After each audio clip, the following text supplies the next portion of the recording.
Assalamualaikum warahmatullahi wabarakatuh. Waalaikumsalam warahmatullahi wabarakatuh. Innal hamdalillah usalli wa usallimu ala Rasulillah Sayyidina wa maulana Muhammad ibn Abdillah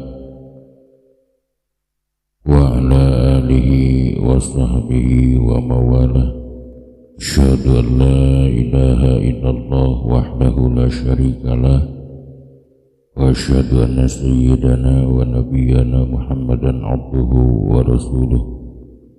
Ayyuhal hadirun ittaqullaha haqqa tuqatih wa la tamutunna illa wa antum muslimun. A'udzu billahi minasyaitonir rajim. Yarfa'illahu alladhina amanu minkum walladhina utul ilma darajat ila hadratin nabiyil mustafa Muhammadur Rasulullah sallallahu alaihi wasallam wa ala alihi wa ashabihi wa azwajihi wa dzurriyyatihi wa ahli baitihi syaulillahi lahumul fatihah.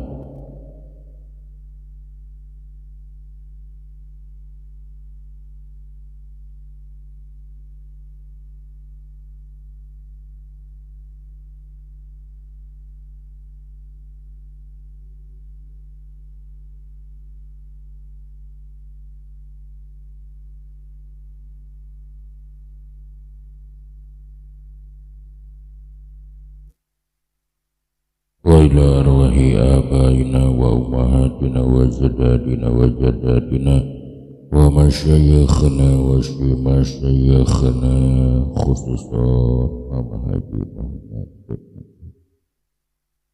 syulillahi lahumul fatihah.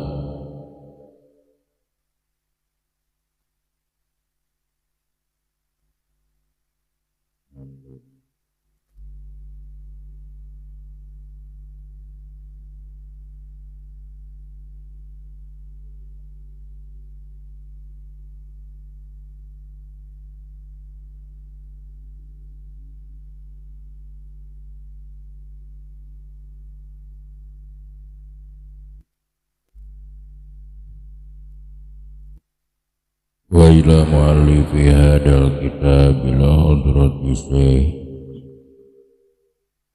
usulihi wa furu'ihi wa masyayikhihi wa ahli baitihi syulillahi lahumul fatihah.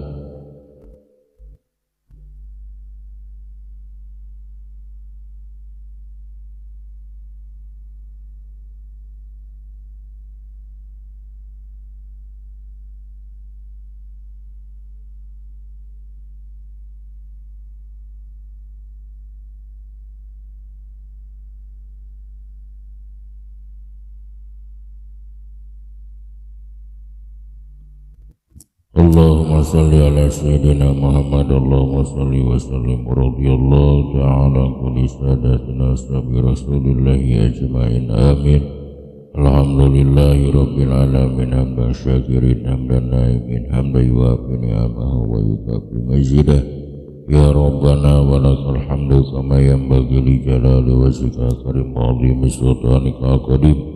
Allahumma salli ala sayyidina Muhammad salatan tunjina biha min jamil ahwali wal afat wa taqdilana biha jami'al hajat wa tutahhiruna biha min jami'is sayyiat wa tarfa'una biha indaka ala darajat wa tuballighuna biha astaghayyati min jamil khairat hirayati wa ma'ala mamat wa sallim tasliman katsira. Allahumma ighfir lahum warhamhum wa'afihim wa'fu anhum waj'alil jannata maswahum. Allahumma ajil fi qabrihim nura wa rahmata wa maghfiratan daimatan ila yaumil qiyamah.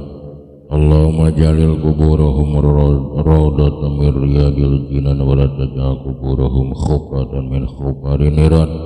Allahumma taqabbal wa wasi' sawaba ma qara'nahu min al-Qur'anil azim ila hadratin Nabil Mustafa Muhammadur Rasulullah sallallahu alaihi wasallam wa ala alihi wa sahbihi ajma'in wa ila arwahi abaina wa ummahatina wa ajdadina wa jaddatina wa masyayikhina wa masyayikhina ya ayyuhan nafsu mutmainnah irji'i ila rabbika radiyatan mardiyah fadkhuli fi 'ibadi wadkhuli jannati ma'al abrar. Rabbana atina fid dunya hasanah wa fil akhirati hasanah wa qina adzabannar. Subhana rabbika rabbil izzati amma yasifun wa salamun alal mursalin walhamdulillahi rabbil alamin. Nas'alukal ijabah bi barakati umil Qur'an al-Fatihah.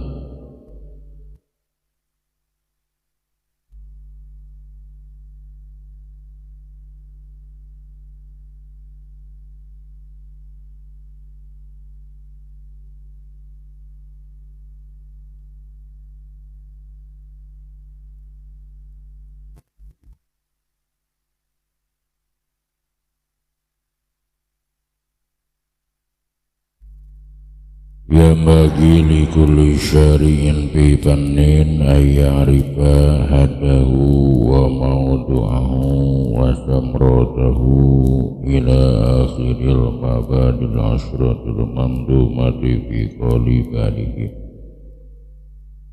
Hartosna peryogi bikin saban-saban jalma anu tumandang dina hijiban nganyahokeun heula patokan etapan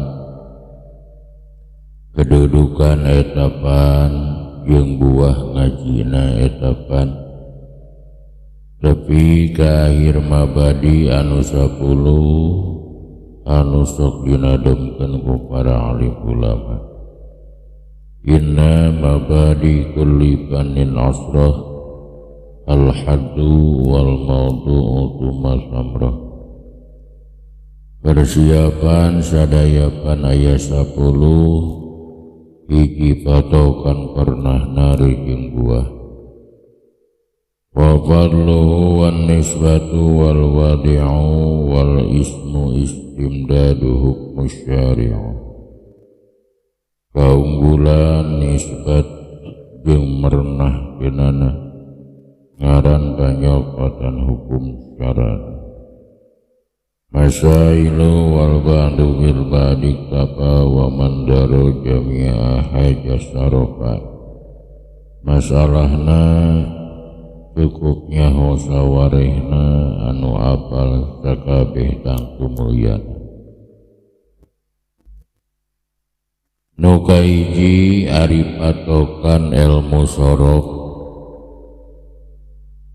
nyaeta tiap-tiap ilmu anu nganyahokeun tingkah adegan kalimah bahasa Arab. Nu kadua maudhu'uhu ari maudhu'na ilmu sorof nyaeta kalimah-kalimah bahasa Arab dina rukuh robahna adegan kalimah. Nukadilu samrotuhu ari buahna ngaji ilmu sorof nyaeta bisa ngaraksa lisan dina salah ngomong bahasa Arab.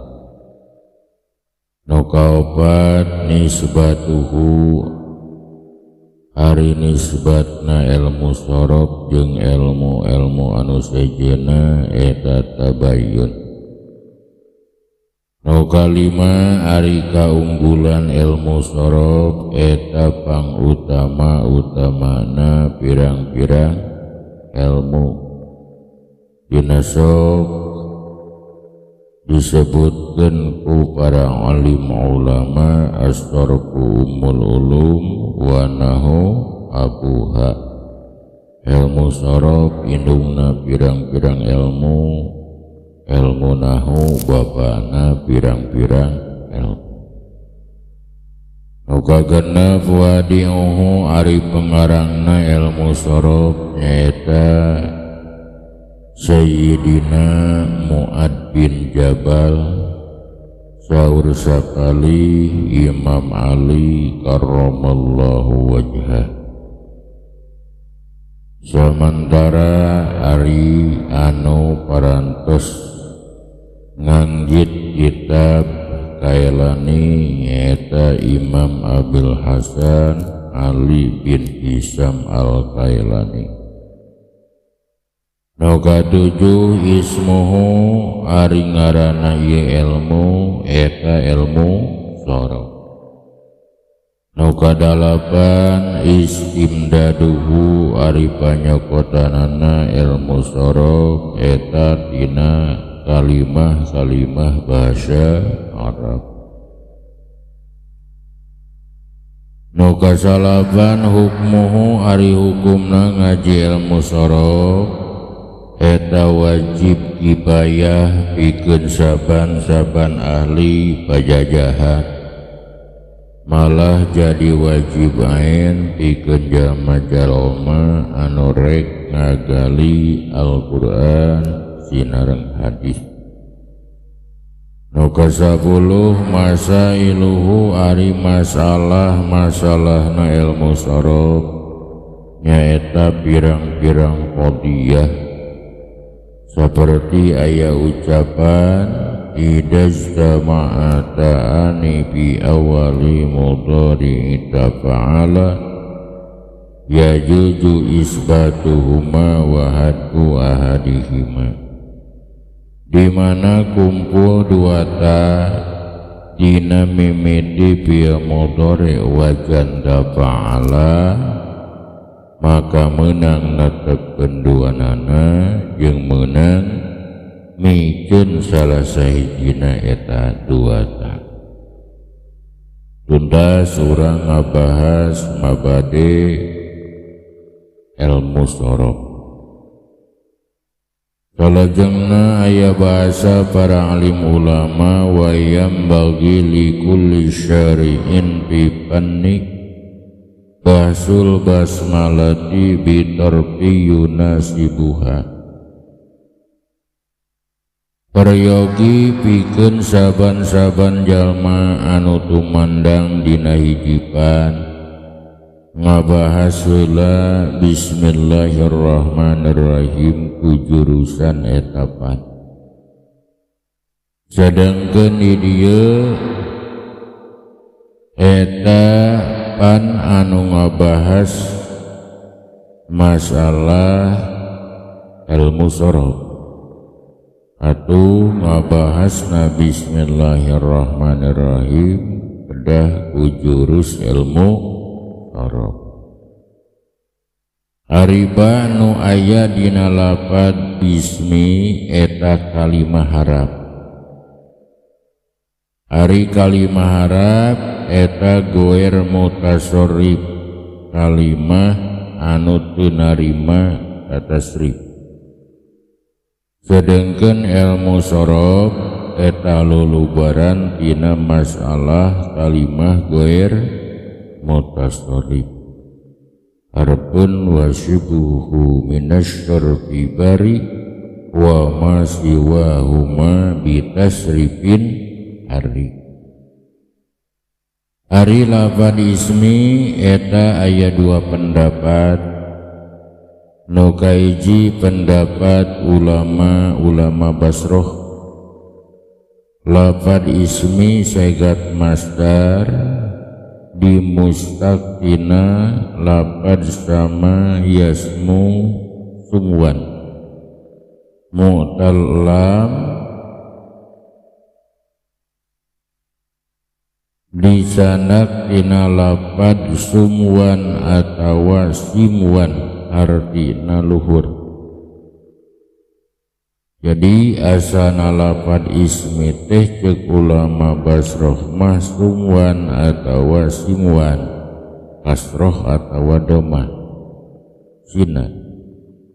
Terus kulantaran loba kapake dina kalam Arab buang wawuna supaya tahfif enteng baca sum atawa sim. Terus pindah ke harakat nasin kana mim, jadi dibaca ismi. Terus datangan hamzah wasal bari dibere harakat kasroh jadi dibaca ismi. Nu kadua lafad ismi menurut ulama upah sami segat masdar dimustaq tina lafad wasama yasimu simatan wa wasman mu'talfa boga harti ciri.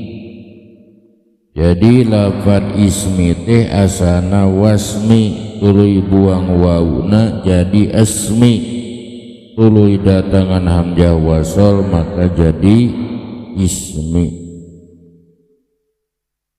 Di antara ikhtilaf dua ulama Basrah ulama Kufah aya kaul anu dipilih ku Imam Ibnu Malik nyaeta kaul anu leuwih kuat, nyaeta kaulna ulama Basrah anu nganyatakeun bahwa asalna ismi teh tina lafad sumwan atawa tina lafad simwan, sama yasmu sumwan simwan. Wastuqal ismu min samal bisriyu wastaqahu min wasamal kopiyu wal mazhabul muqaddamul jaliyu daliluhul asma'u wa sumayyu. Ari lafad Allah eta dicandak tina lafad lawaha artina maha luhur terus tukerkeun wawuna kana alif jadi lahu, terus datangan alif lam maka jadi Allah.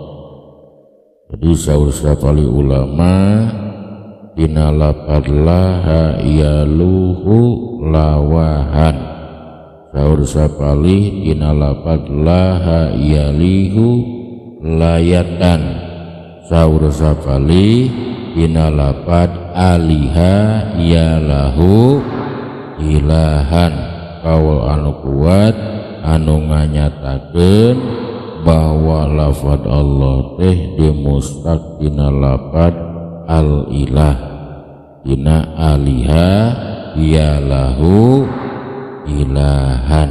Malah saur sapali ulama mah teu aya asal-asalna entos we kitu. Tapi nu kuat mah kawa anu tadi nu nganyatakeun bahwa lafad Allah teh dimustaq tina lafad aliha yalahu ilahan.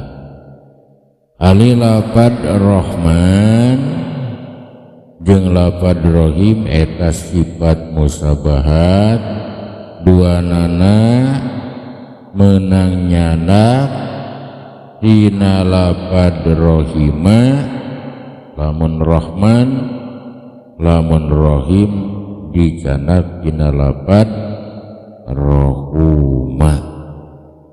Beres insyaallah urang ngabahas masalah mabade ilmu sorof oge sakedik pembahasan bismillahirrahmanirrahim jurus ilmu akhlak.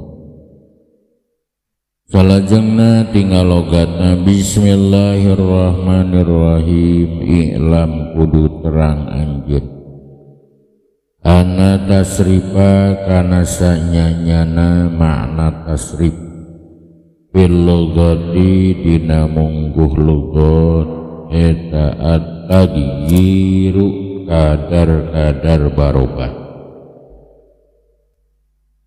Wa fi sanaati jeung ari ngaran tasrif ceuk istilah ahli sorof eta tawilul aslil wahidi mindahkeun asal anu sahiji ila amsilatin kana pirang-pirang contoh mukhtalifatin anu beda-beda.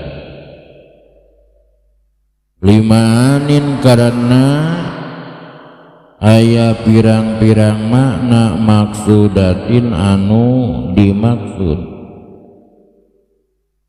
La tasulu moal bisa hasil ieu makna anu dimaksud illa biha angin kalawan pirang-pirang contoh anu beda-beda. Sabadana musannif ngajelaskeun mabade ilmu sorof oge sakedik pembahasan bismillah ku jurus ilmu sorof, maka salajengna di dieu ajengan musannif bade kandang ngajelaskeun masalah tasrif. Ari tasrif eta aya 2, hiji tasrif ke lugat nyaeta at-taghyir artosna kadar-kadar barobah, nu kadua tasrif cek istilah nyaeta tahwilul aslil wahidi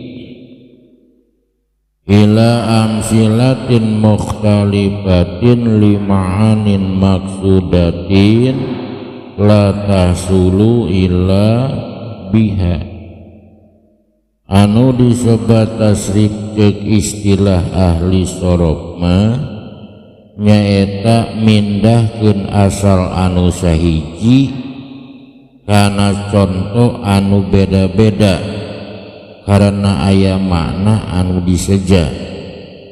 Anu moal hasil eta makna anu diseja angin kalawan ku contoh anu beda-beda.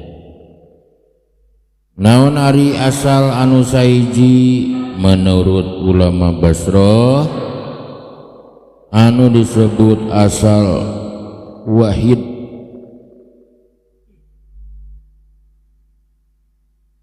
nyaeta masdar. Menurut ulama Kufah anu disebut asal sahiji teh nyaeta fi'il madi. Tapi kaul anu kuat anu dipilih ku para ulama nyaeta kaul ulama Basrah anu nganyatakeun bahwa asal sahiji teh nyaeta masdar. Ari anu dimaksud ku amsilah mukhtalifah pirang-pirang contoh anu beda-beda nyaeta salianti masdar salianti fi'il madi. Lamun asal wahid masdar berarti contoh anu beda-beda teh fi'il madi, fi'il mudhari, isim fa'il, isim maf'ul, fi'il amar, fi'il nahyi, isim zaman, isim makan, sinareng isim alat.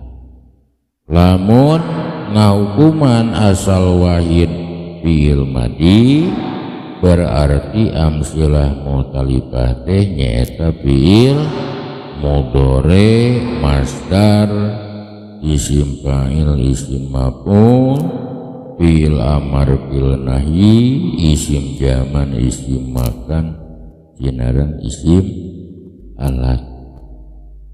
Tuntas urang ngabahas masalah tasrif. Tasrif dibagi 2, nu kahiji tasrif cek lugat nyaeta kadar-kadar barobah, nu kadua tasrif cek istilah.